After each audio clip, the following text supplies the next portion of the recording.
Buenas noches, queridos hermanos, Dios los bendiga. Qué bueno es estar con ustedes en esta última taller. Este año, sacando cuentas y haciendo memoria, este es el cuarto taller que tenemos. Y cada taller ha durado 4 días. Entonces hemos estado 16 noches enseñando la palabra. Algunos de ustedes sí han estado los 4 talleres, ¿no? ¿Sí? Y vamos a seguir con estos talleres aprendiendo la palabra del Señor. En esta noche vamos a considerar el último tema antes de servirnos lo que Dios ha provisto. Como siempre, es algo rico. ¿Qué dice usted? ¿Tiene fe que va a estar rico? Tenga fe para que alcance. Los que están sentados en esta mesa no va a alcanzar de repente porque... Ay, Dios.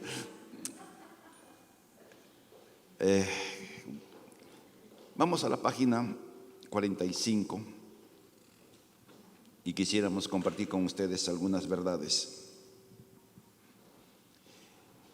La Biblia usa palabras descriptivas, imágenes, símbolos, para que entendamos algunas verdades de carácter espiritual. Por ejemplo, cuando nos quiere enseñar acerca de qué somos como personas, como hijos de Dios. Somos soldados, somos siervos, somos ovejas, somos piedras, somos la uva, el fruto de la vid. Nos pone una serie de comparaciones para que entendamos qué es lo que somos. Entonces, así Dios usa diversas figuras literarias para que comprendamos el valor, la importancia, el significado de alguna verdad que Él nos quiere transmitir. Y una de las cosas que Dios ha hecho con respecto a la familia es como si fuera un huerto. El libro de Cantar de los Cantares describe el matrimonio como un huerto. Ahora, cuando hablamos de un huerto, estamos nosotros con esta idea de un terreno cercado y dentro de ese terreno la casa y las plantas y todo ello. Y Dios, cuando creó al hombre, ¿dónde lo puso? En el huerto. ¿Dónde fue la primera boda? En el huerto. ¿Dónde el hombre comió por primera vez acompañado? En el huerto. ¿Dónde hubo la primera pelea? Fuera del huerto. No, en el huerto cuando ahí, ¿no? ¿Se imagina usted qué pensaría la mujer cuando Adán dijo, la mujer que me diste? Si en la Biblia se describiera los pensamientos que tuvo la mujer en ese momento, diríamos que estaba enojada. Entonces es un huerto y Dios le dio al hombre la tarea, como hemos mencionado en estas noches, de cuidar el huerto. Esa es la tarea. Y es la tarea de los padres, papá y mamá, esposo y esposa. Somos los responsables de cuidar nuestra casa. Por esas razones o sin razones, no hemos cumplido casi todos bien nuestra tarea. Por lo menos yo, en la primera etapa de mi matrimonio, era un pésimo guardián de mi casa. Y porque yo pensaba, miren, ¿y cuántos han tenido esta idea? Que mi tarea era proveer, ser el proveedor, poner el dinero y se acabó mi tarea. Y el resto, la mujer. Así asumía yo, porque así me enseñaron, de que eso es todo lo que necesita el esposo hacer en una casa, en una familia, poner el dinero y punto. Pero eso es parte de lo que tenemos que hacer y tal vez la parte más fácil de hacer. Aunque invertamos vida para ganar, es la parte más fácil, porque damos el dinero y yo me libro de todas responsabilidades. Entonces, como que uno compra sin querer queriendo, compra una supuesta libertad. Y las damas, como mamás, como esposas, por su formación femenina, por su naturaleza femenina es la palabra correcta, asume las tareas que el esposo no cumple. O sea, la mamá, la esposa, hace cosas que supuestamente debiera hacer el esposo y las trata de cubrir. Pero una mamá, por super mamá que sea, no puede suplir todo lo que el padre da. Miren, encontré en Proverbios, en el capítulo 8, el versículo 3 y el 7, en la versión Nueva Traducción Viviente, junto a las puertas de entrada a la ciudad. Ahora, en su manual dice, tu familia. Entonces, junto a las puertas de tu casa, o de nuestra casa, o de nuestra familia, separa la sabiduría, que es Dios en términos finales. En el camino de ingreso, grita con fuerza. A ustedes los llamo, levanto mi voz. Dios hablándonos a gritos. Interesante, ¿no? ¿Cómo es Dios? Que si no hacemos caso de buena manera, pues no tiene que gritar. Y aún gritándonos, somos medio sordos. El versículo 7 dice, escúchenme, tengo cosas importantes que decirles. Todo lo que les digo es correcto, pues hablo la verdad y detesto toda clase de engaño. Dios hablándonos, y lo que Dios nos da, nos habla, es la verdad. Es decir, Dios, parte de su naturaleza, no, lo que nos va a decir y lo que nos dice en la Biblia es verdad. Por lo tanto, nosotros tenemos que tomar atención a lo que Dios nos enseña en su palabra, porque es la manera en que nosotros podemos cuidar aquello que Dios nos ha dado. La ignorancia nos lleva a hacer cosas, como hemos mencionado reiteradas veces, a cometer errores sin la maldad al hacerlo. Pero un error por ignorancia no libra de las consecuencias. Ustedes vean los niños pequeñitos cuando meten su dedo en el tomacorriente. ¿Saben ellos que pueden electrocutarse? No saben. Para ellos, ¿qué cosa es? Como un juego. No sé por qué, es verdad, ¿no? Usted ha visto que todos los niñitos ven un huequito y el dedo a meterlo ahí. ¿Cuántos han visto eso? ¿Cuántos han correteado con su hijo así? Todos, creo, ¿no? Pero el niño no sabe que puede morir en ese juego. Pero miren, la ignorancia no hace que si me tira el dedito, le pasara corriente y pudiera electrocutarse. Muchas cosas hemos hecho o de repente todavía estamos haciendo en nuestra ignorancia, y eso no nos libra de las consecuencias. Hasta ahí estamos claros, creo que sí. Quiero mostrarles, a la luz de la palabra de Dios, 3 casos que hay en el Nuevo Testamento de cómo espíritus malignos pueden afectar a los niños. Uno cuando piensa en problemas espirituales, demonios en las personas, pensamos siempre en gente grande, ¿no? Pensamos en gente grande, etcétera. Pero miren, en la Biblia encontramos primero, no en orden cronológico, pero sí en ese orden, en el Evangelio según San Marcos, capítulo 9, del 20 al 23. Les cuento la historia. Jesús había subido al monte y ahí había tenido se había manifestado en gloria junto con Moisés y con Elías. Y ahí estaba hablando, y los discípulos Pedro, Juan y Jacobo pensaron que estaban en la gloria y quisieron quedarse ahí arriba. Pero abajo del monte había un papá con una niña que estaba con un problema espiritual. Un demonio la tenía controlada. Eso dice la Biblia. Eso es lo que enseña. Ahora, y Jesús, los discípulos trataron de ayudar a la niña y no pudieron. Llega Jesús, se acerca a Jesús el papá y le dice: mira mi hija. Y miren lo que le dice: cuando el espíritu malo, ¿estamos bien? Sí. Vio a Jesús, empezó a sacudir al muchacho con gran fuerza. El joven cayó al suelo y empezó a echar espuma por la boca.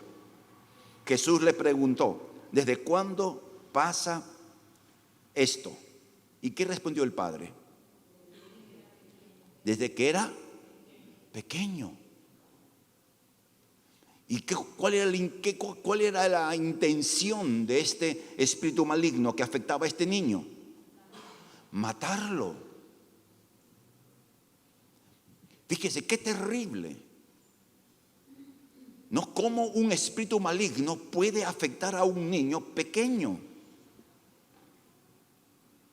Segundo caso, en Mateo 15, el 22, de una mujer de los gentiles que vivía allí, se acercó a Jesús y le dice: ten misericordia de mí, hijo, oh Señor, hijo de David, pues mi hija está poseída de un demonio que le atormenta terriblemente. Un niño y una niña. O sea, Satanás no ves. Si tiene preferencia por las damas, sí. Pero si puede afectar a un varón, a un varoncito, igual lo hace. Entonces, ¿por qué estamos mencionando esto? En un ratito les explico. En Hechos 16 encontramos ahora una adolescente que estaba poseída de un espíritu de adivinación, que supuestamente no le afectaba en nada, pero estaba afectada espiritualmente. Decía cosas verdaderas, porque iba detrás de Pablo diciendo: este es siervo del Dios Altísimo que le predican el Evangelio. Hasta que Pablo pues dijo: esto no está bien, ¿no? Y se volteó y echó fuera a ese espíritu. Pero ¿cuál es el problema con esta jovencita, con esta adolescente? Era explotada por alguien para ganar dinero. Ustedes han escuchado estas dos niñas que se fueron, desaparecieron, y apareciera, ya se conoce un poquito más, que fueron drogadas o anestesiadas, lo han llevado a una casa y ya, usted imagínese todo.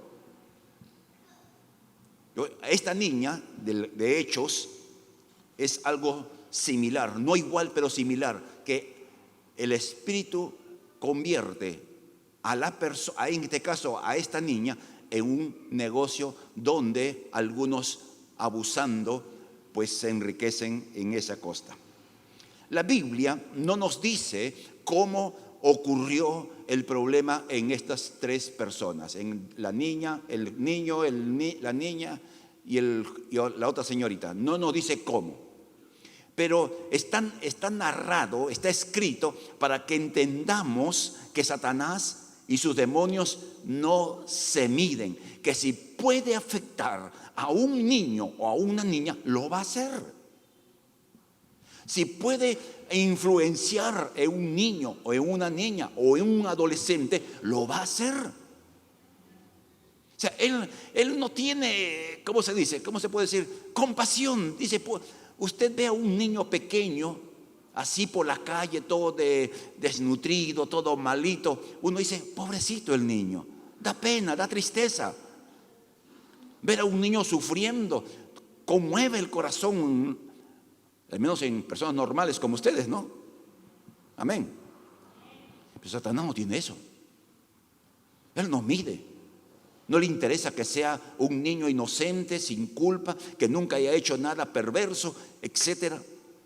Lo va a afectar. Ahora, con todo esto, no es para que usted esté aterrorizado, atemorizado. ¿Y qué va a pasar con mi hijo? Por eso no estamos. Por eso este taller tiene que ver con eso. ¿Cómo podemos cuidar la casa? ¿Cómo podemos nosotros descubrir por dónde se pudiera el enemigo encontrar acceso a los que amamos? Ayer decíamos que Dios dio autoridad ¿a quiénes? En la casa, a los padres. Entonces, ¿quiénes son los que deben cuidar la casa? papá y mamá. Papá y mamá. Los dos. Entonces miren, los que somos casados, entendamos esto. Muchos de los líos que tenemos con nuestro cónyuge tienen un propósito maligno: debilitar la defensa. ¿Entendió? ¿Se entendió? Porque la debilidad de la defensa es la fortaleza del enemigo. ¿Ustedes han escuchado un dicho? ¿Divide? No, eso es lo que hace el enemigo. Nos debilita. Cuando nos pone en esa distancia emocional, en ese enojo que se tiene entre las parejas. Y miren, y no solo eso. Hay cosas que voy a decir que no están acá. Vamos a permitir que el Espíritu de Dios pueda marcar la pauta en esta noche. Aunque está escrito por ahí, por algún lugar debe estar escrito. ¿Saben ustedes qué cosa es lo que más separa y divide a la pareja de esposos? El resentimiento. Es lo que más separa a las parejas. El resentimiento por los problemas que se tienen, los líos que ha habido, por conductas o por prácticas antes de ser creyentes, por un montón de cosas. Y el resentimiento no solo es propiedad de las damas. ¿Ok? No solo es propiedad de las damas, porque ay, que las mujeres son tan delicadas. No. Miren, la Biblia dice que la mujer es vaso más frágil. Entonces el hombre es frágil. Así, si estás a tu esposo a tu lado, tú eres frágil. ¿Sabe cómo se compara esto? Como un vaso que venden así, no sé cómo venderán hoy día. Antes habían vasos que vendían así. ¿Cómo están esos vasos ahora? ¿Saben? Unos vasos que venden así, comerciantes, 3 por 10 soles. ¿Ah? 3 por 5. Ya. Entonces, el esposo es 3 por 5. Pero la esposa es cristal.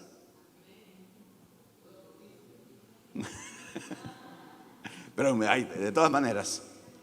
Entonces, no es solo que la esposa es la resentida, la amargada, porque es así. No, los hombres también lo somos. O sea, no asumamos que solo eso. El resentimiento, ¿por qué? Porque el resentimiento aleja los corazones. ¿Ok? Usted, antes de ser creyente, ¿no? Ustedes son calidad, siempre decimos esto. Antes de ser creyente antes que usted sea creyente, ¿estuvo resentido con alguien? ¿Sí? ¿Le gustaba saludar a la persona si se encontraba? ¿Cómo lo miraba? ¿Con ojos de cariño? Si las miradas mataran, ya seríamos asesinos, ¿no? Y esto no solamente de las mujeres. Entonces, es tal vez, queridos hermanos, la puerta donde el adversario tiene para influir sobre nuestra descendencia. Y ese resentimiento, la Biblia dice, y vamos a leer en Hebreos, déjenme encontrar primero el pasaje 12, lo que el apóstol Pablo nos enseña.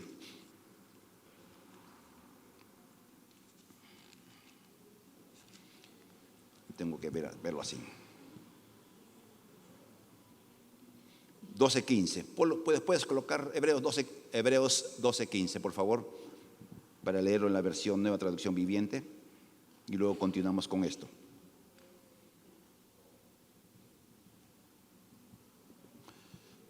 Cuídense unos a otros para que ninguno de ustedes deje de recibir la gracia de Dios. Tengan cuidado que no brote ninguna raíz venenosa. ¿Cómo dice la Reina Valera? Amargura. Pero ¿cómo lo traduce la Reina Valera? raíz venenosa. Es más fuerte, más claro el concepto. Y esa raíz venenosa es la amargura. Y la amargura es resentimiento. Es que tú ves a una persona, te malogró el día, se cortó la leche, ¿no? Y como que cuando se le echa limón a la leche, que pues, ya, se corta. Ves a alguien, se te cortó, por eso se cortó la leche. Así, en un momentito, viendo a una persona. Porque puede haber en nuestro corazón esa amargura contra alguien, la cual los trastorne a ustedes, o sea, los aloca. Porque el resentido no puede dejar de pensar en la persona que los ofendió. Lo mastica, duerme con él, se acuesta con él, se baña con él, etc. Y como está ahí al lado, no puede disfrutar de la vida. ¿Sabe usted que los que tienen un resentimiento crónico pueden sufrir de una serie de enfermedades físicas? Eso lo dice la ciencia, pero también la Biblia lo ratifica. Y envenene a muchos. ¿Quiénes serán los primeros envenenados? Si los esposos viven juntos, no se separan, pero están resentidos. ¿Quiénes serán los primeros afectados? ¿Quiénes serán los primeros envenenados? La descendencia. Por eso ya usted estará pensando, con razón, tanta bronca tenía con mi cónyuge. O de repente todavía lo tienes. El problema, amados hermanos, es muy complejo. Siempre decimos esto: hay un día en que usted no va a pelear con su esposo o con su esposa. Va a llegar un día, así que tenga paciencia. Un día ya no va a pelear, no va a discutir con su esposa. Los dos en el cementerio, tranquilos, en paz. O sea, mientras vivamos, va a ser la constante. Y si nosotros entendemos el principio bíblico de soportarnos unos a otros y perdonarnos, vamos a leer esto para que cerrar quizás el círculo. Colosenses capítulo 3.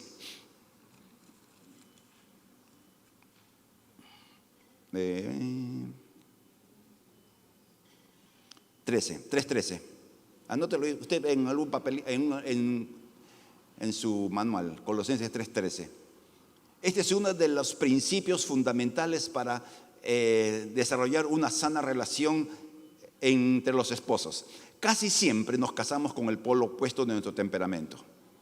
Casi siempre. No sé cómo será usted, pero casi siempre nos casamos con alguien que temperamentalmente es el polo opuesto. Siempre me pongo como ejemplo. Yo soy tranquilo, soy, ¿cómo se dice? No, la palabra tolerante no. El temperamento, ¿cómo es? Flemático y encima melancólico. Pero mi esposa es colérica, sanguínea. Entonces es el polo opuesto. Yo pienso mucho antes de tomar una decisión.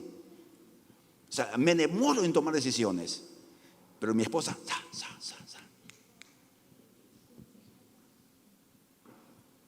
Entonces, a veces por eso hay discusiones.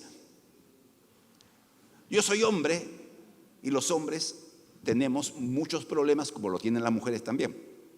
Y un problema que tenemos los hombres es que nos olvidamos de lo que nos dicen que hagamos. ¿Sí? ¿Así pasa en su casa? No. Ay, qué lindos esposos tienen ustedes. ¿Cómo lo han hecho?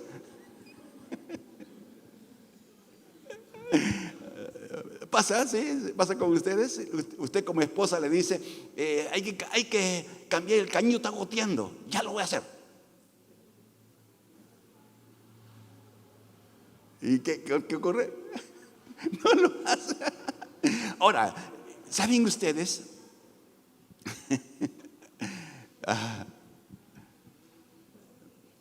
¿Y cómo se interpreta? El problema no es el caño. El problema no es el hombre, el esposo.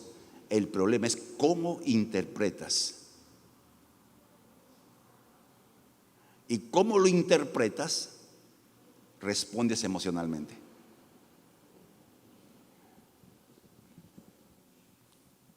Entonces dice, ¿y por qué se olvida? Porque nos olvidamos. No es que no queremos hacerle caso, esas cosas son secundarias. Básicamente es que nosotros, a veces, ¿saben qué ocurre? Nos agarran en nuestro momento en que estamos en la nada. O sea, estamos en nada.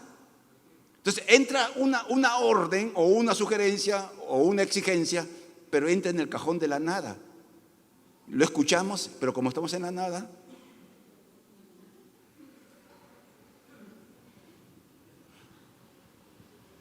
vamos al pasaje, antes de continuar, por si no estamos desviándonos del tema. Pero creo que vale la pena, porque es la manera como podemos asegurar las puertas de nuestra casa como esposos. Colosenses 3:13, ¿ya lo tienes? Sean comprensivos con las faltas de los demás. Mire, primero, ¿qué cosa nos dice que tenemos que hacer? Debemos comprender. Te has casado con un hombre, si todavía no te has dado cuenta. Un hombre que escucha y no hace, no porque no te ama, no porque no quiere hacerte caso, sino porque es hombre. El enfoque del esposo cuando está en casa es descansar, es ver televisión, es no hacer nada. Es el enfoque del hombre en casa. Descansar, ver tele o no hacer nada. ¿Así son ustedes cuando van a la casa, queridos varones? No se sienta ahí, quisiera estar ahí. ¿Cuántas veces usted ha visto a su esposo hacer esto con el control? ¿Qué estás viendo? ¿Qué responde?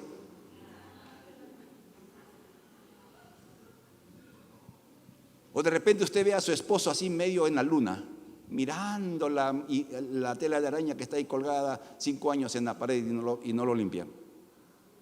Y usted le pregunta, ¿qué haces? ¿Qué piensas? ¿Qué responde? Entonces, a veces las cosas que la esposa quiere nos dice en ese momento en que estamos en modo nada. Pues comprensivos. Y queridos esposos, tenemos que comprender, nuestra esposa es mujer. Si usted no se ha dado cuenta, se ha casado con una mujer. Entonces, en ese caminar, tenemos que comprender que somos diferentes y que el amor que nos tenemos del uno al otro nos permite entender sin malinterpretar. Ese es el punto, no malinterpretar. Ahora, ¿qué es lo segundo que dice? Y perdonen a todo el que los ofendan. Entonces, miren, en una familia, en un matrimonio, hay esas dificultades de temperamento, de tono de voz. Se escucha esto: no me grites, hija, no soy sordo. Es que así hablo yo, dice la dama, ¿no? Alguna, ¿no? Bueno, acá no hay, espero que no haya ni una. O puede ser el hombre, ¿no? También puede ser el hombre que tenga ese tono de voz, así medio militar. Es soportar. Pero la segunda cosa es que si la conducta de mi cónyuge me lastimó, me ofendió, ahí está el segundo paso. No dice que te pidan perdón. No dice eso. Que te pida perdón para que lo perdones. Y de repente, porque de repente tú sales con la filósofa Rosita Guarra. ¿Se da cuenta? Entonces, si te ha ofendido, ya sea la esposa o ya sea el esposo, ¿qué es lo que se debiera hacer? Ajá. Entonces, al perdonar, tú libras tu corazón de la amargura. Y eso hace que tu corazón esté sano. Y eso permite que la relación se profundice. Entonces, el problema que tenemos es que pensamos que el perdón se debe ganar. No que se arrepienta, primero voy a poner chapitas para arriba, ¿no? Chapitas ahí, que se arrodilla ahí, y que le sale sangre en las rodillas, ahí recién lo voy a perdonar. El perdón no se merece, el perdón se da aunque no lo merezca. Es que toda la vida es lo mismo, aunque sea toda la vida sea lo mismo, se debe perdonar. Y miren el modelo que hice. ¿Cuál es nuestro modelo? Recuerden, al Señor les perdonó a ustedes. Así, si usted tiene su Biblia abierta, hágale un círculo alrededor de esa palabra. Así que ustedes deben perdonar.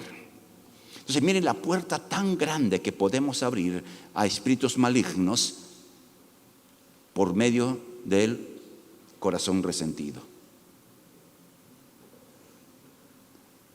Amén.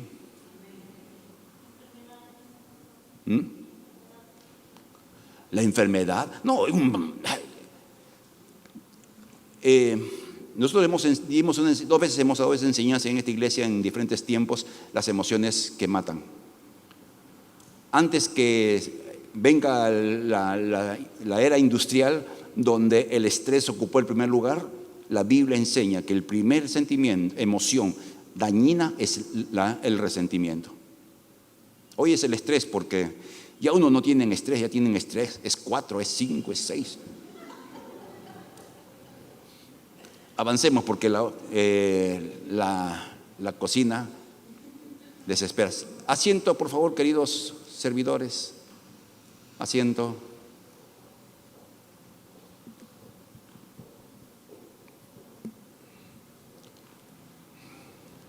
Sigamos entonces. Vamos a saltar algunas cosas. Veamos a la página 50. Usted lo puede leer y quizás no es difícil de entender lo que está más adelante. Recuerden, hemos dicho que la rebeldía es el primer pecado que entró en la creación cuando Satanás o Lucifer se rebeló. La rebeldía entró en el pecado de Adán y la mujer. La rebeldía es el pecado que, ¿cómo podríamos decir? Que abre brecha. Esa es la rebeldía, el que va adelante. O sea, detrás de todo lo malo o pecaminoso que hagamos está la rebeldía. En los, ¿cómo se llama? En los documentales se ve cómo los barcos pueden ir al Polo Sur y cómo en medio del hielo el barco sigue avanzando. Es que tiene una quilla, creo que se llama la parte delantera, si no me equivoco, tan fuerte y unos motores tan potentes que va rompiendo el hielo y el barco va avanzando a pesar de las dificultades. Entonces, la rebeldía es esa quilla que puede abrir brecha en cualquier lugar en el mundo, o sea, fuera de la iglesia, en nuestras casas y en nuestras congregaciones. Entonces, hay errores que cometemos. Yo he estado revisándolo y me faltó uno y usted lo va a añadir luego, ¿ok?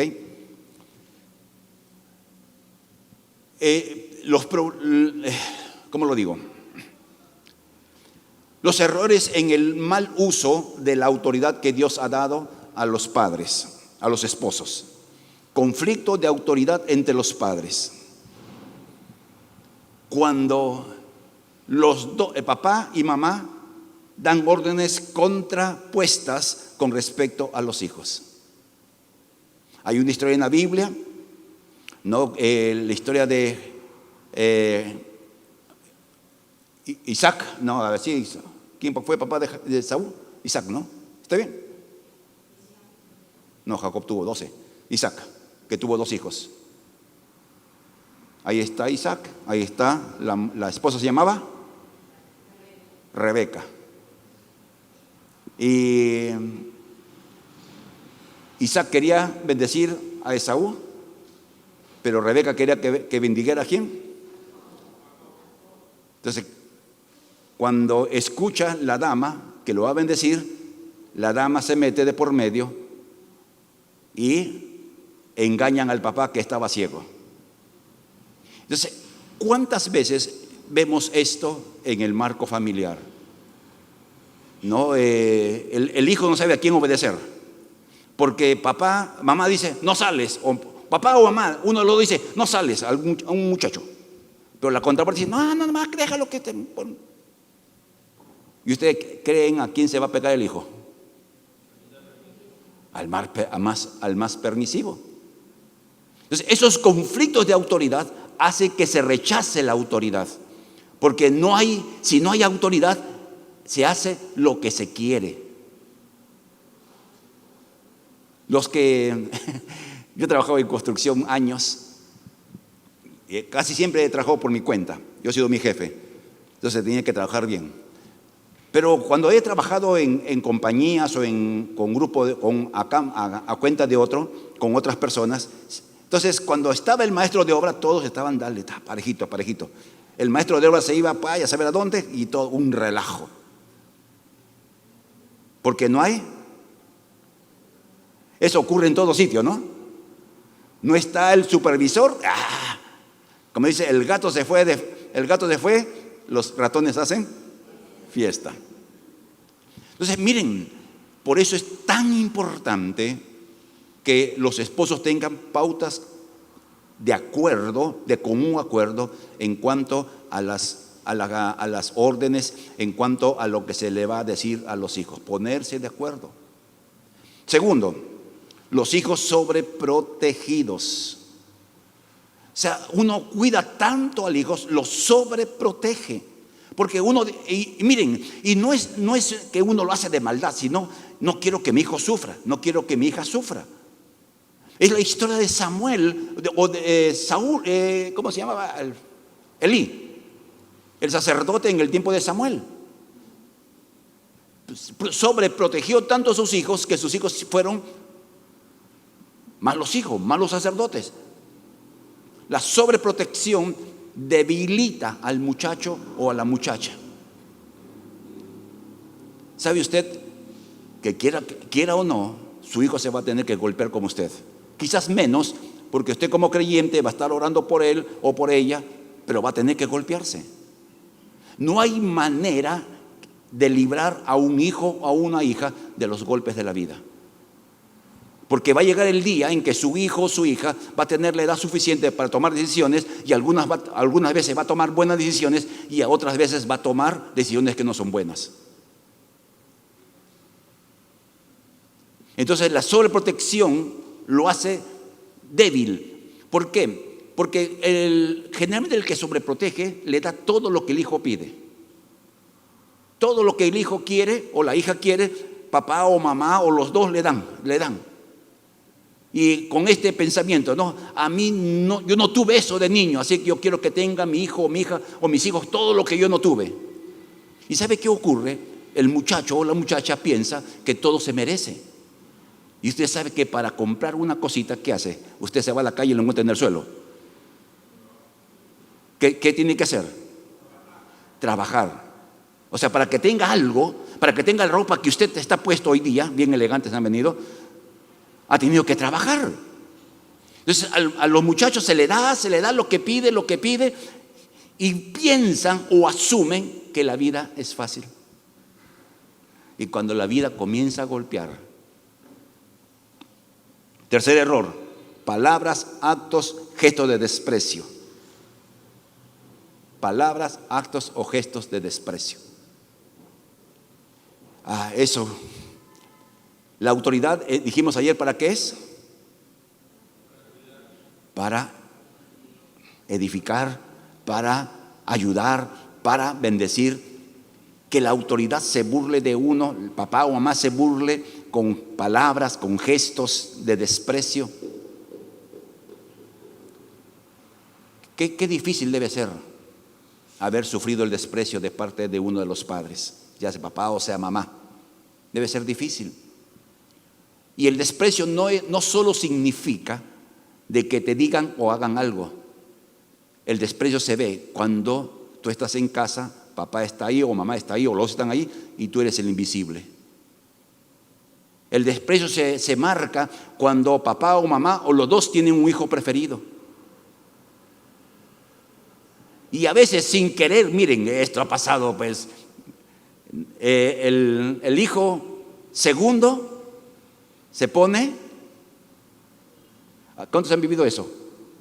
Lo del hermano mayor o lo de la hermana mayor. O sea, el hijo mayor siempre tenía ropa nueva. Y el segundo, heredero de, o la hija. Eso es menosprecio, porque uno está viendo que el hijo segundo, o tercero, o cuarto, siempre me acuerdo del cuarto, siempre. No les cuento esa historia porque ya tengo miedo de decirlo. No, ¿cómo se siente? Si usted lo ha vivido, ¿sabe qué significa que a uno le pongan ropa que es de otro? Porque el primer dueño, si usted lo ha vivido, el primer dueño, ¿qué dice? Se ríe, se mira, se ríe, ese es mío. Y así. Miren cuántas formas de menospreciar o desprecio pudieran existir. Cuarto error, no poner límites a los hijos. ¿Cuántos hemos escuchado? Déjalo ya, es niño todavía, tiene 40 años, es niño todavía. No, cuesta un exceso, ¿no es cierto? Nosotros cuando estábamos ya aprendiendo a criar hijos, aprendimos algo. A los hijos de 12 años, a los hijos o a las hijas de 12 años, ya no se les lava la ropa. Ya no se les lava. Entonces ya, que laven ellos. Entonces la mamá dice, es que lo va a lavar mal. Cochino le dirán por él, no por la mamá. Porque a los hijos se le tiene que poner límites. Algunos todavía siguen lavando, ¿no? Espera, a ver, déjeme ver ojos de culpables. ¿Y cuál es la excusa? Es que mi hijo estudia, es que mi hijita estudia. Usted trabaja en su casa en un trabajo que es 24/7 y tiene tiempo para lavar la ropa del hijo o de la hija. ¿Y el hijo qué? ¿No puede hacer lo mismo? Si no aprende, va a pensar que con la persona que se case, si es hombre, va a tener que hacer todo y él de simple cantor. Y eso crea dificultades en el matrimonio, como seguramente ocurre. No poner límites. Error número 5, ausencia de la imagen de autoridad. Esto básicamente tiene que ver con la presencia del padre. Los papás, como decía ayer, y siempre lo voy a decir, hemos pensado de que dar dinero era nuestra tarea. Que eso era nuestra tarea. Y que ya una vez que uno da dinero, ya cumplió con la responsabilidad. Ahora todo tiene que ver con que lo haga la mamá, ir al colegio y todas las cosas que hace. Y pensamos que estamos bien, porque así se nos enseñó. Tal vez no de la manera correcta. La cultura eso hace. La cultura, ya usted sabe bajo el poder de quién está. Entonces el papá está, pero no está. ¿Se entiende esa imagen? Cuando estábamos en la primera etapa de matrimonio y vivíamos en Trujillo, ¿qué hacía? He sido y soy, creo todavía, un buen trabajador. Trato de hacer lo mejor que puedo cada cosa que hago. ¿No? Y yo salía a trabajar allá en Trujillo, tomaba mi desayuno, Quaker, siempre mi esposa me hacía Quaker, me iba a trabajar. Y como en Trujillo, en ese tiempo la ciudad era un poco pequeña, yo me iba a la casa a almorzar. No, imagínense, casi todos los días almorzando en casa. Entonces yo llegaba a la casa, 12:30, y mi tarea era dar de comer a los hijos. Entonces, ¿qué hacía yo? Los tres los sentaba en la mesa. Con Daniel con él no tenía problema, ¿no? Ya los que conocen a Daniel saben de qué hablo. Con Carolina, ese era el problema si había cebolla. Y con Liz, pobrecita mi niña, ella sí abría la boca, le gustara o no le gustara, lo comía. Entonces ya comía yo y ¡pum!, me iba. Ese era el trabajo en el día. En la tarde, salía a las 6 de la tarde, llegaba a la casa, me bañaba, comía cualquier cosa y me iba o a enseñar o a la iglesia a pastorear. Las tareas de los chicos, cómo están, si tienen algún problema, eso, asunto de Marina. Si por esas situaciones yo estaba en casa y el chico estaban allí, yo me echaba en el mueble. Yo sé por eso yo le digo, uno llega a la casa a descansar. Yo me echaba en el mueble porque quería descansar. Había trabajado todo el día y encima había ido a hacer la obra del Señor.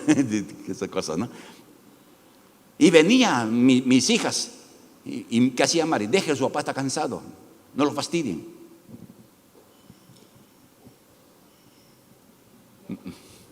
Entonces papá estaba allí, pero no estaba allí. Porque miren, los niños, los petizos, no saben lo que es cansancio. ¿Usted sabe eso? El niño todo el santo día puede estar corre para acá. Dice, te parece increíble, hormigas atómicas. No se cansan. Y cuando los llevas a la cama, están en una cama, para allá, para acá, dale vuelta y vuelta. O sea, los niños no saben lo que es cansancio. Y cuando dicen estoy cansado, ellos no tienen el concepto de cansancio porque no lo experimentan. Entonces, ¿cómo interpreta un niño o cómo un espíritu maligno le puede hacer entender a un niño? ¿Tu papá no te quiere? ¿No le interesa a tu papá? ¿Tu papá es malo? Y a veces ocurría esto. Uno estaba descansando, te busca el hermano fulano. ¡Pum!, me paraba e iba. ¿Se entiende? Y ocurre en hogares, el esposo está cansado, pero viene el compadre. Ay, mi compadre, ahí sí, ¿no? Se ponía chispas. Entonces, miren, el papá, la imagen importantísima en una familia, está, pero no está.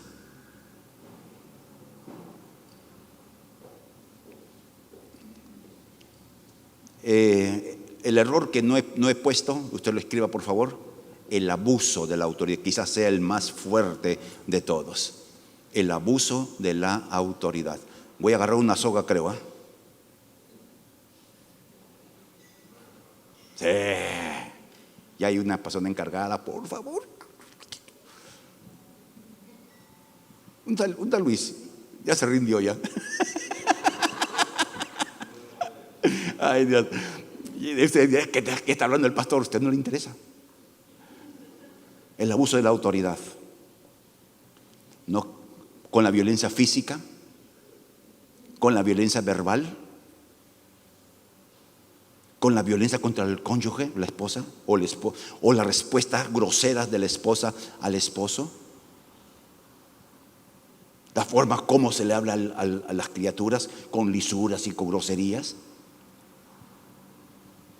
Y uno dice, es que ya me saca del quicio. O sea, uno habla o actúa, más diríamos reacciona emocionalmente con enojo. Y cuando uno está enojado, no mide las palabras.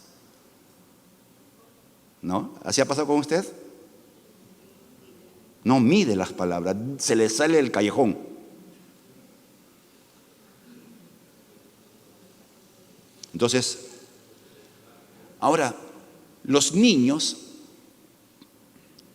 ven al papá y la mamá como las imágenes protectoras. Papá y mamá son las imágenes protectoras de los niños. Por eso el niño, cuando tan pequeñitos, cuando entrábamos a casa, ¿qué es lo que hacían o qué hacen? ¿No? Se quieren abrazar, se abrazan de la pierna, porque son petizos, pues, ¿no? Porque para ellos somos la imagen de protección. Ahora, si quien los debiera proteger golpea, los lastima de palabra, de hecho, los zamaquea, Entonces el niño va a tener este sentimiento: abandono, soledad,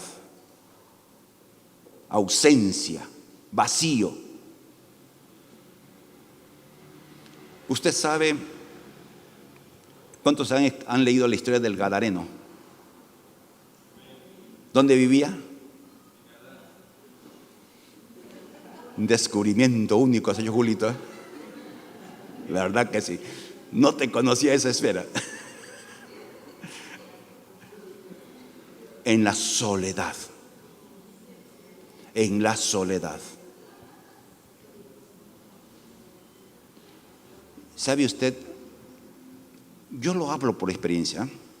Yo hablo por experiencia. Yo he sufrido, como siempre digo, todo lo que un niño puede sufrir. Para mí la soledad ha sido una compañía. Yo me metía en mi mundo y me sentía bien estando solo.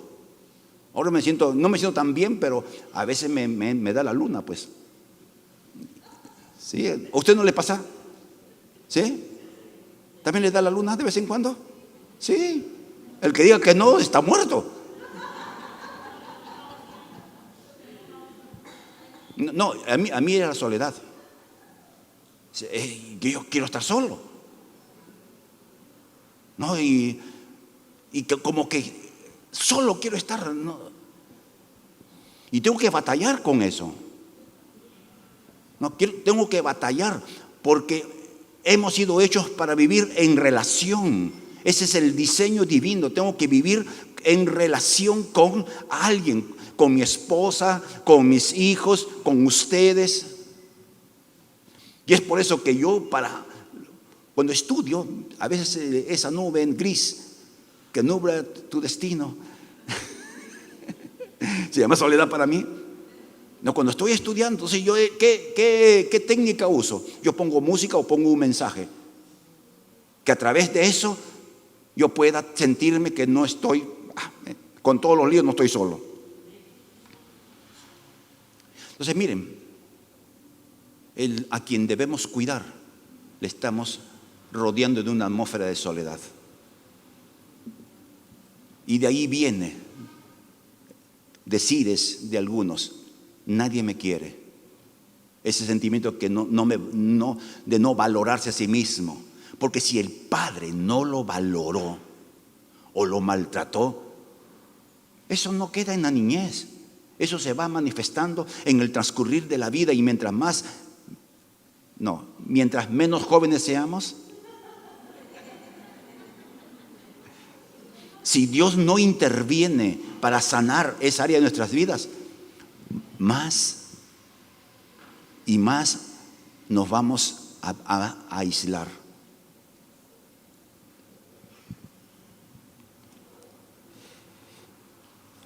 Ok. O sea, hasta ahí estamos entendiéndonos, ¿no? Miren, estamos hablando solamente como una puerta del resentimiento y todo lo que puede traer detrás de ello. Y cómo el abuso de autoridad puede marcar a un niño y abrirle puertas a espíritus malignos.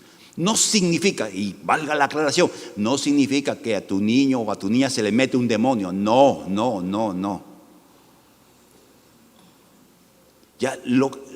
Miren, su servidor ha vivido ciclos de ciclos como cristiano.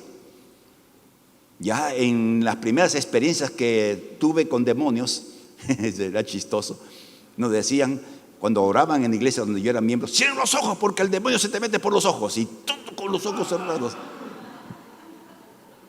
Hasta que ya como pastor, un día llega una dama, una chica que estaba con problemas espirituales. Y yo todavía con ese chip, ¿no? Cierra los ojos. No sé, ya era pastor.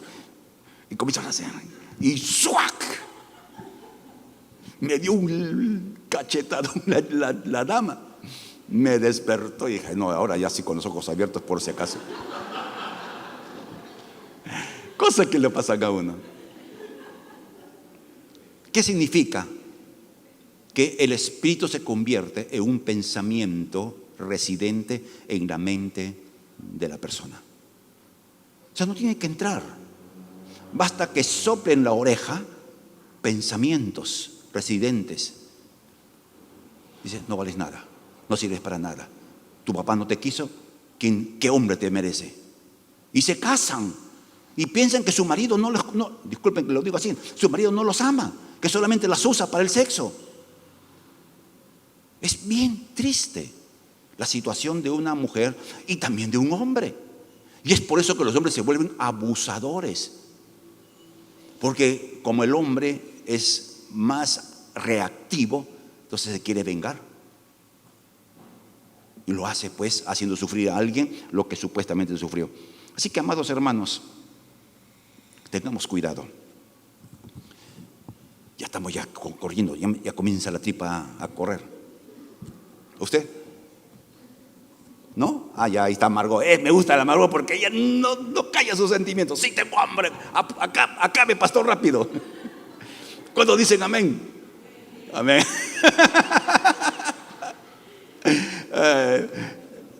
Me agrada enseñar con gente como usted. Rápido. Puertas que podemos nosotros abrir. Página 52. El ocultismo. Cualquier forma de ocultismo. No, que la gitana me leyó la mano, que fui a un brujo, el horóscopo, como decía, creo no sé qué día. Cualquier tipo de ocultismo, cualquier cosa que tenga que ver con el mundo oculto, usted no debiera tenerlo en casa. Es preferible no tenerlo. Y recuerdan, ayer que les conté del famoso regalito que me dieron. Ok. El pecado sexual. Miren, el pecado sexual es tan común que aún dentro de nuestras iglesias se comete con tanta facilidad. El pecado sexual tiene que ver con la búsqueda de satisfacción en alguien que no es nuestro cónyuge. Eso es para todos los que somos casados. O sea, el pecado sexual no solo es que uno se meta con una persona del sexo opuesto o del mismo sexo y tenga intimidad. Cualquier forma de satisfacer el deseo sexual que no sea con el cónyuge es pecado sexual. Igualmente con la mujer. Entonces, yo creo que no tenemos que ser explícitos, ¿no? ¿Se entiende lo que estoy diciendo? La pornografía, por ejemplo, es una forma de las varias que hay. Ahora, miren, muchos de nosotros intimamos con la que es nuestra esposa antes de estar bajo pacto. Y uno dice, no, es que nos amábamos, es que sí me iba a casar y estoy casado con ella o con él, pero antes de. Y parecieran como que no hay nada de malo haber intimado con la persona que uno se casó. Pareciera. Pero Dios es un Dios de ley, un Dios legal. Es decir, Él establece pautas. Y cuando se quebrantan las pautas, de hecho hay un resultado. Ayer decíamos la ley de la siembra y de la cosecha. Por eso es un tema relacionado uno con otro.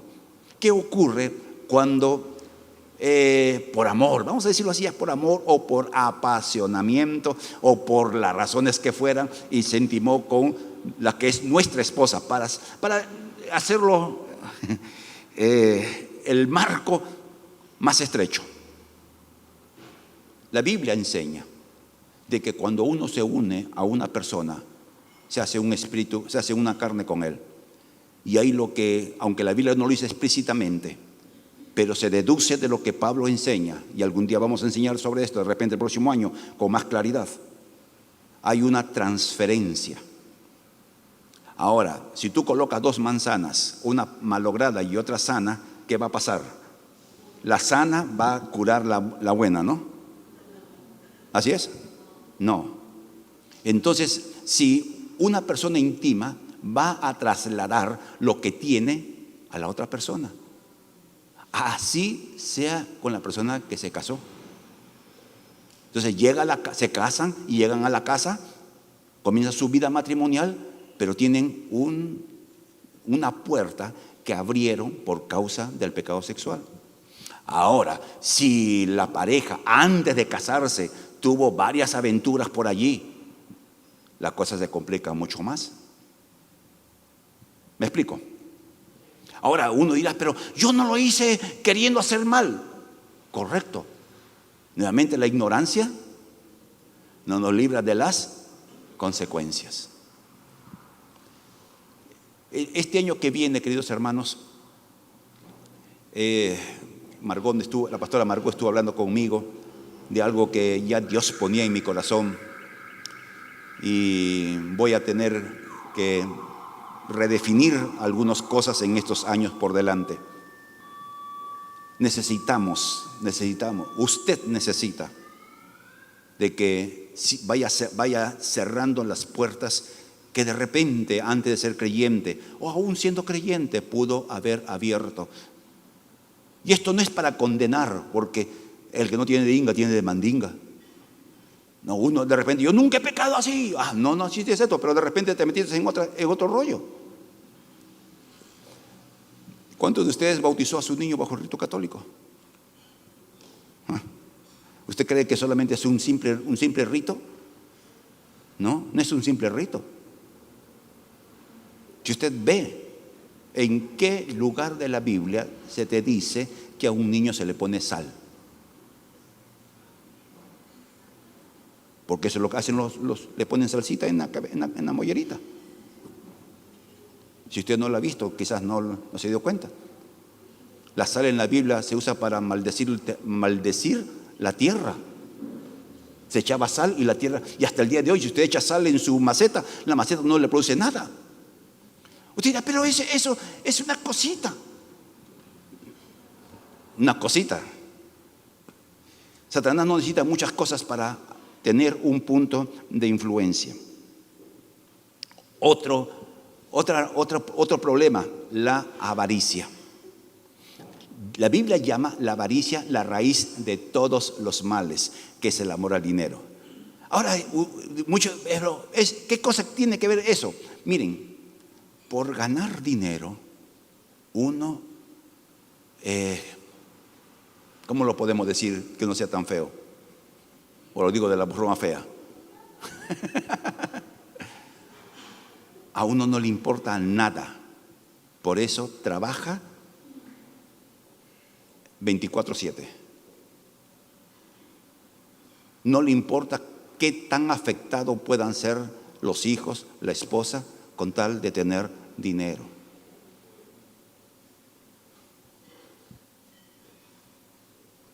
La avaricia, el querer tener. Y no es tener un montón. La avaricia no solamente es que yo quiero tener miles de soles o miles de dólares, no. Es tener más de lo que yo tengo. Y entonces para tener más, ajusta por acá. ¿Cuántos hay padres? Esto más es común con los padres. Que el hijo está enfermo. Y les cuento una historia. Ya, con una historia se explica bien, me viene a la memoria. Había en Trujillo una pareja. El hombre trabajaba, no recuerdo qué cosa era, pero era un hombre bien tacaño. Bien tacaño. Y esto es real porque ocurrió dentro del marco de la iglesia. Está allí con su niño y el niño comienza a llorar. Y el niño llora cuando está en sucio o cuando tiene hambre, ¿no? Los bebitos. Entonces, no sé, la mamá lo vería y el niño lloraba y lloraba y el papá le dice, oye, dale su tecito porque tiene hambre. Y la mamá saca de su bolsa té y le da a su niño. Dígame usted, a ver, mamás, salvo que tenga diarrea, ¿no?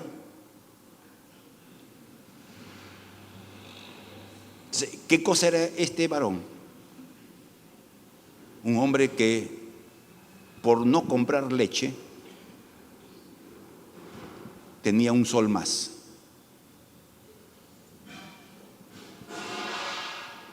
¿Qué es eso? Ya diciendo, acabe, pastor. Los objetos, lo que decíamos ayer, cualquier cosa que tenga que ver con cultos, con culturas idolátricas. Los libros de falsas doctrinas, cuadernos, esos, atalaya, todas esas cosas que a veces tenemos ahí metidos en la casa, guardados en el rincón del olvido. La Biblia dice que son doctrinas de demonios. Y si son doctrinas de demonios, ¿qué tiene usted ahí si tiene por ahí alguna de esas cosas? Vamos a saltar algunas cosas, queridos hermanos, porque, a ver, déjenme ver a dónde llegamos. Ya, vamos a la página y con esto vamos a terminar. Página 56. La Biblia nos enseña una verdad vital. Es posible restaurar matrimonios. Es posible restaurar familias. O sea, no interesa en qué situación uno pudiera estar. Uno puede restaurar una familia. Se puede. Porque para Dios nada es. Ahora, ¿sabe usted cuándo para Dios no es nada imposible? Cuando hacemos lo posible que se nos ordena. Entonces, lo imposible que no podemos, lo hace ¿quién? Dios. Pero tenemos que hacer lo posible, lo que Dios me pide, lo que el sentido común me dice. Es allí cuando Dios puede actuar. Quiero restaurar mi matrimonio, entonces comencemos como esposos. Ahí comienza el respeto y el amor que debiera haber entre los cónyuges. Entender que somos diferentes, entender que tú no puedes cambiar a tu cónyuge, así que no ores tanto, Señor, cámbialo, porque de repente amanece otro. Si Dios te escuchara, si Dios nos escuchara, te darías qué susto. Dios no, miren, algunos pensamos que Dios es como un mago, ¿no? Que abracadabra, pata de cabra y ¡pum! Dios no cambia a nadie si ese alguien no tiene primero la verdad y luego el deseo de cambiar. Porque Dios no transgrede el principio que Él ha dado, que también mencionamos, el respeto irrestricto a la libertad de decisión. Entonces, pero, si uno hace lo que debe hacer, Dios. Yo escuché un testimonio de un hermano que se alejó del Señor, no asistía a la iglesia, y se dedicó a la vida común, ¿no?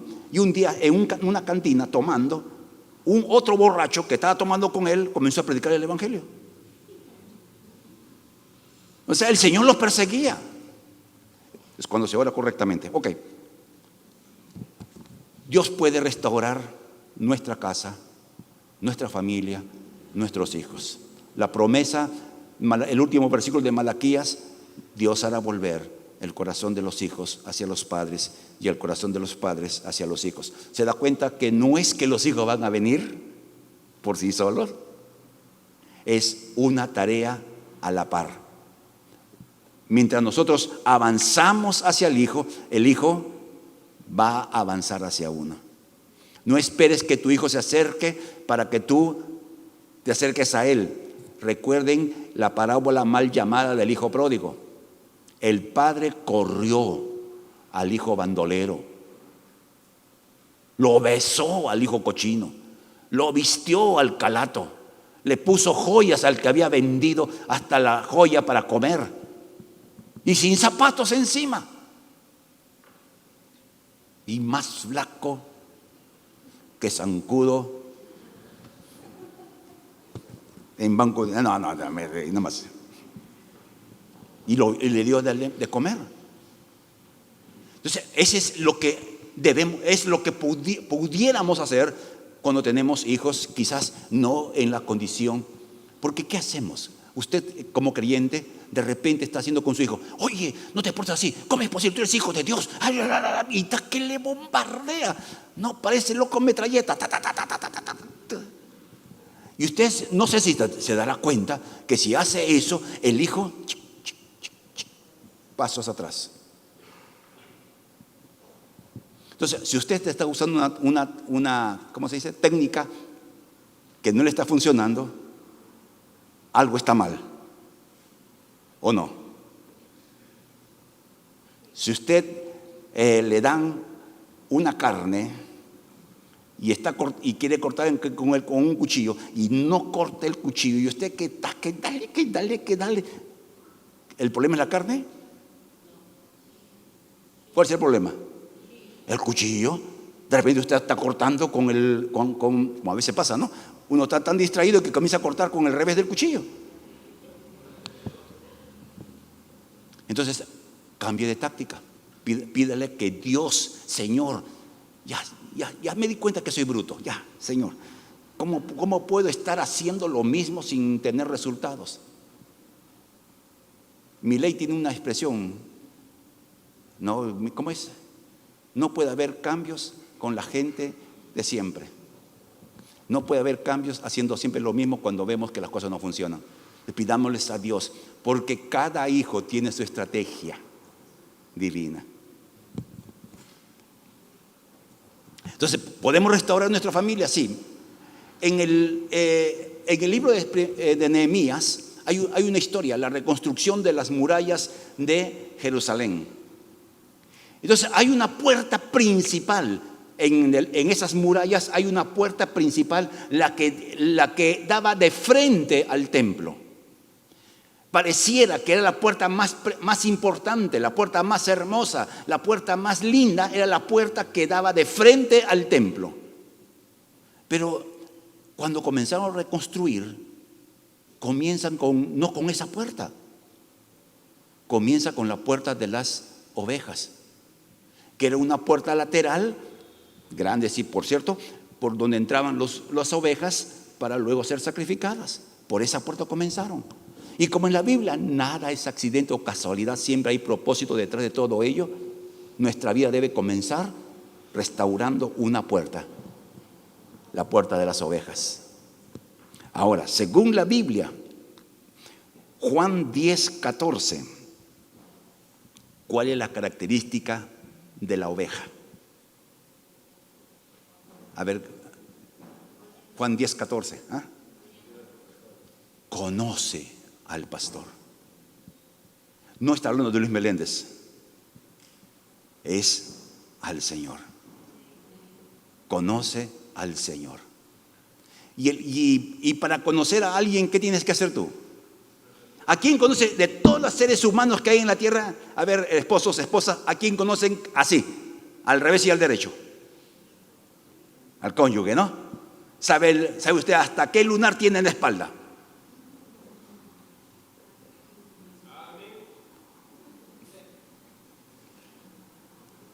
¿Y cómo vino ese conocimiento? Viviendo juntos. O sea, conocer al pastor de pastores no es escuchar de él, es vivir con él.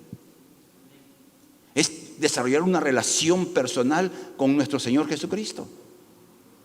Les doy una noticia, una primicia chocherita, como decían antiguamente. Antes teníamos nosotros un devocional que se llamaba Tiempo con Dios, que alguno de ustedes ha usado, pero se descontinuó por asunto del costo y una serie de cosas. Y yo tenía en mi corazón desde ya hace tiempo hacer nuestro propio devocional. Y estando en Buenos Aires, Dios me dio la luz verde. Comienza. ¡Hala, Señor! ¿Por qué me da tanta tarea? Pero a mí me encanta. Y con un pensamiento bien claro. Lee poco y entiende mucho. Entonces, vamos a tener nuestro devocional que se llama Tiempo con la Palabra.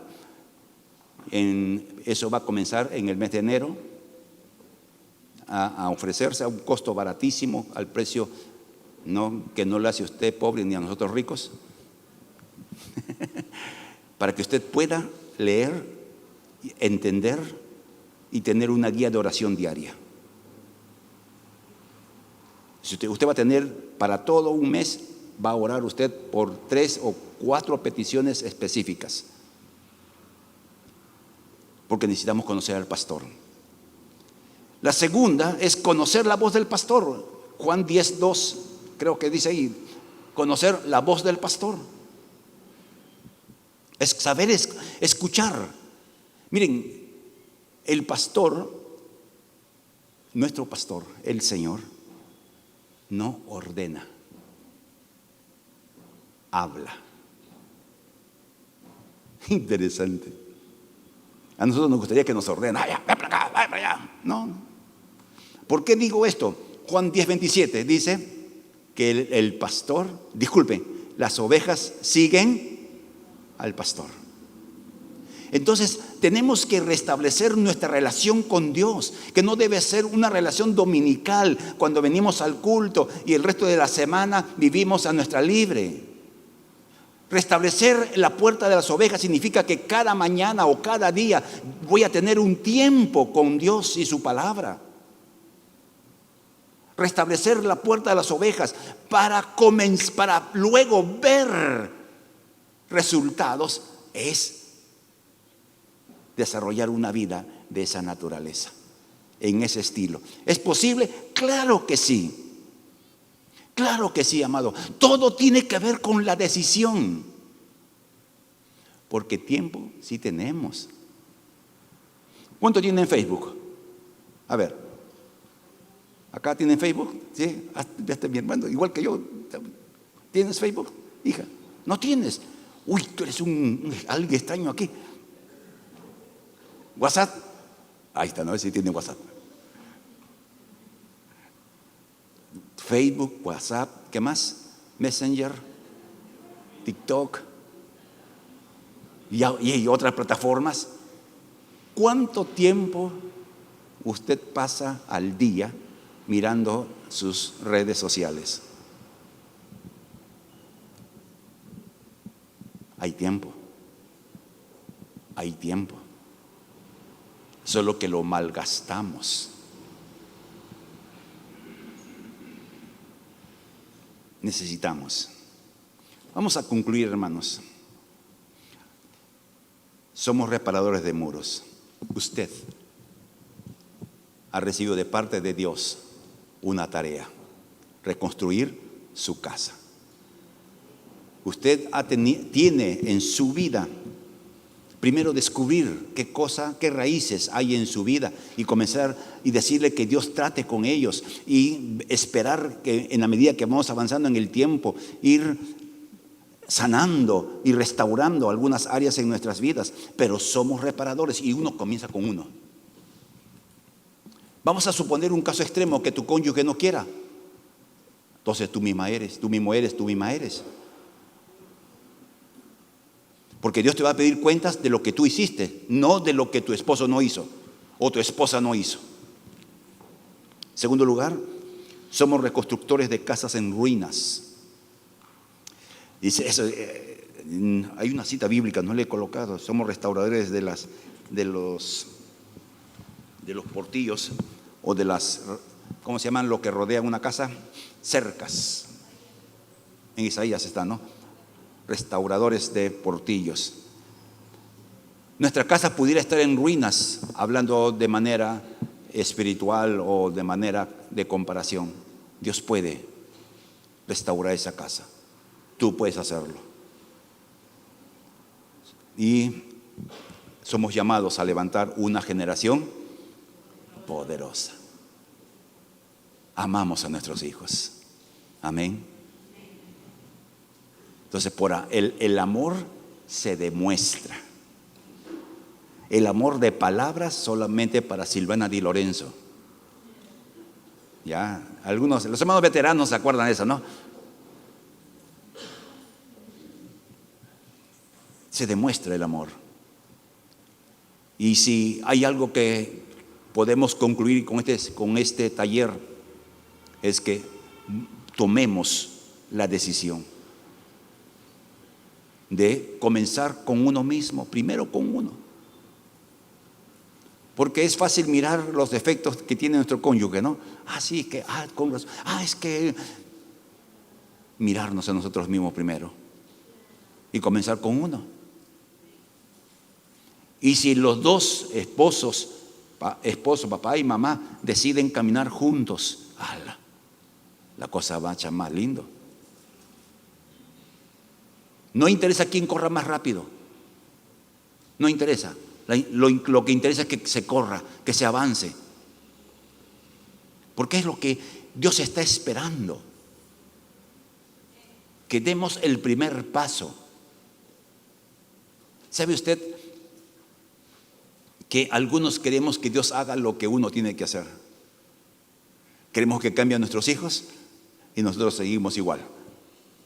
Queremos que cambie a nuestro cónyuge y seguimos igual. No funciona así. Así no funciona. Uno tiene que hacer lo que, como dije hace un momento, uno hace lo que es posible para que Dios haga lo imposible. Eso hicimos con Daniel. No, como he contado tantísimas veces, cuando Dios nos habló, puso un pensamiento en un día de oración, que lo tratemos como Jesús lo trataría. Llegó borracho y al día siguiente yo le digo a Mari, vamos a invitarlo a comer ceviche. No se lo merecía. Sabe que nos afectaba a su mamá más que a mí. Le afectaba terriblemente verlo mareado con toda la resaca y darle un ceviche.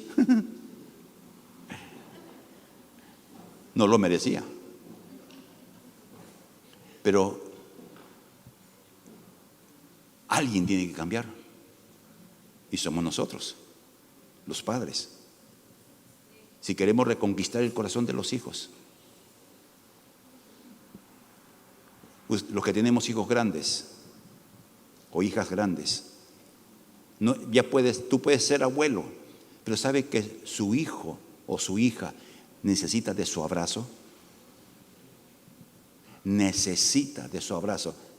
Y si tu hijo, especialmente esto más es con los varones, con las damas, con las niñas no es tanto. No, tú abrazas a tu hijo y tu hijo parece que es la malagua que está abrazándola. ¿Ha visto usted cómo hace? Ese es un mal síntoma. Es un mal síntoma. Si tú abrazas a tu hijo y tu hijo se quiere escurrir, es un mal síntoma. No que no te ama, no, sino que hay algo que lo está colocando una barrera entre él y tú. Cuántas cosas, ¿no? Parecen normales, parecen comunes. Por eso, si su hijo piensa que usted es la malagua, siga abrazándolo. Siga abrazándolo, apapáchelo, apapache el papá, como decíamos, el papá debe abrazar a su niña. Si es señorita, abrazarla, cuidándose que el abrazo no sea de contacto muy fuerte. ¿Me explico, no? ¿Me dejo entender? Le quiero invitar a ponerse en pie, queridos hermanos.